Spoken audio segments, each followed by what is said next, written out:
গ্রামের মানুষ পড়াশোনা করে দেখে।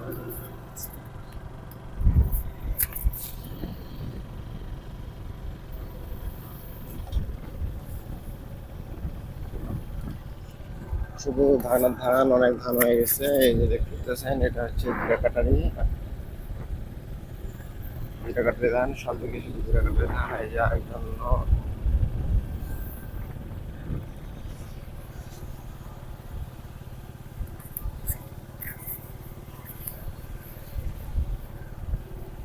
এই যে সব দিকে জিরা কাটারি আর জিরা কাটারি। কেউ বুঝতে পারতেছেন, এই যে দেখতেছেন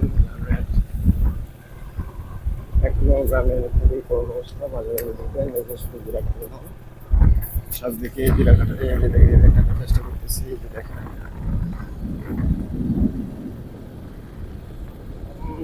জিরা কাটারি ধান ছাড়া অন্য কিছু নাই। অনেকে দেখবেন যে এটা একটা স্কুল, প্রাইভেট স্কুল।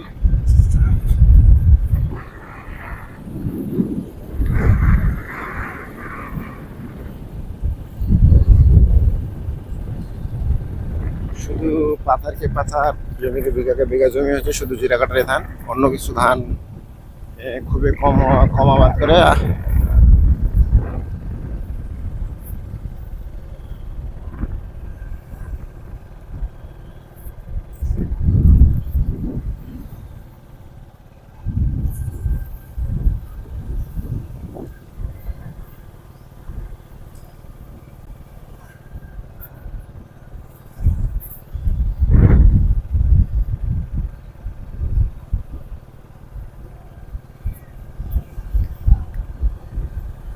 এটা হচ্ছে একটা লিচুর বাগান।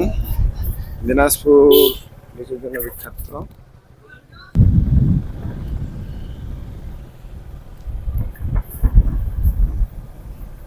দেখেন সব দিকে শুধু জিরা কাটারি ধান, জিরা কাটারি ধান ছাড়া অন্য কোনো ধান নাই এলাকায়।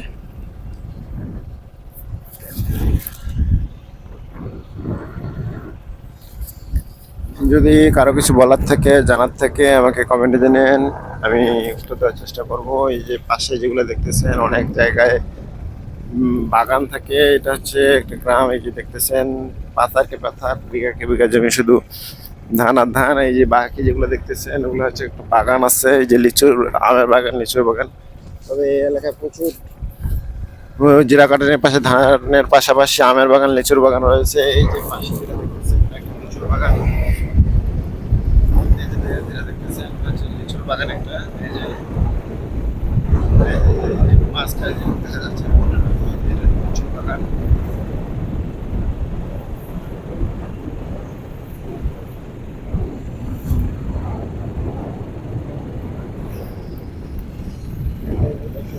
বাগান যে শুধু আর ধান, বাগান আর ধান, সব এলাকায় ধান। এটা হচ্ছে জমি, অনেক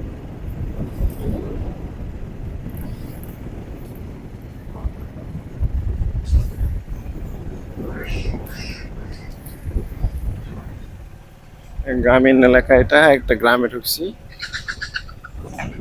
এই যে দেখতেছেন এই যে পুকুর,